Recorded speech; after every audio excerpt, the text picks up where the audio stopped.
Hello guys, welcome to my channel. আপনারা সবাই কেমন আছেন? আশা করি ভালো আছেন। আজকে আমি আপনাদের জন্য এনেছি একটি সুস্বাদু ঘুগনির রেসিপি।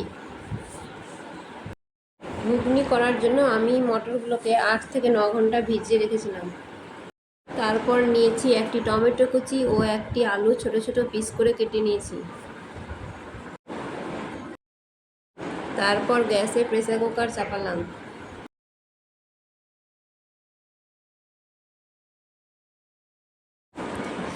এর মধ্যে আমি মটর, আলু ও টমেটো কুচি দিয়ে দেব।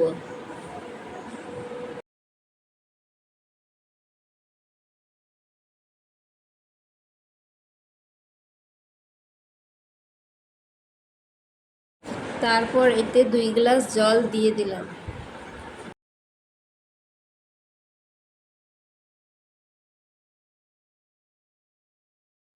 তারপর এতে ধনে গুঁড়ো, জিরে গুঁড়ো, হলুদ গুঁড়ো, লঙ্কা গুঁড়ো আর স্বাদ মতো লবণ দিয়ে দেব।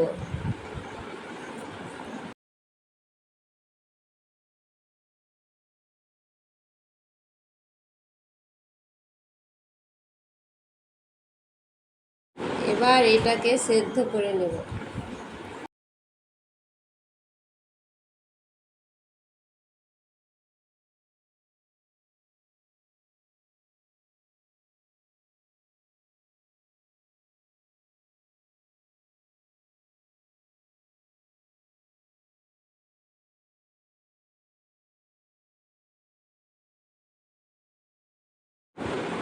এটা সিদ্ধ হয়ে গেলে এটাকে নামিয়ে নেব। তারপর কড়াইয়ে তেল, পেঁয়াজ কুচি ঢেলে দেব।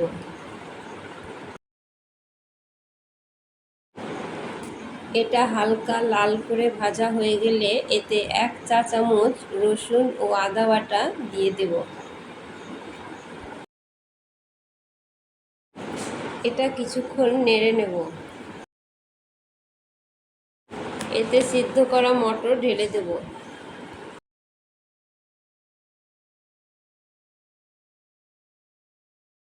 তারপর এটা কিছুক্ষণ ধরে নেড়ে নেব।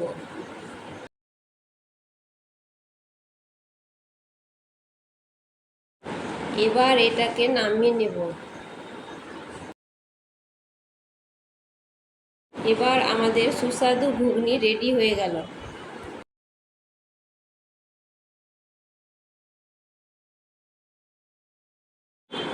ভিডিওটি ভালো লাগলে আমার চ্যানেলটি সাবস্ক্রাইব, লাইক এবং শেয়ার করবেন। Thank you.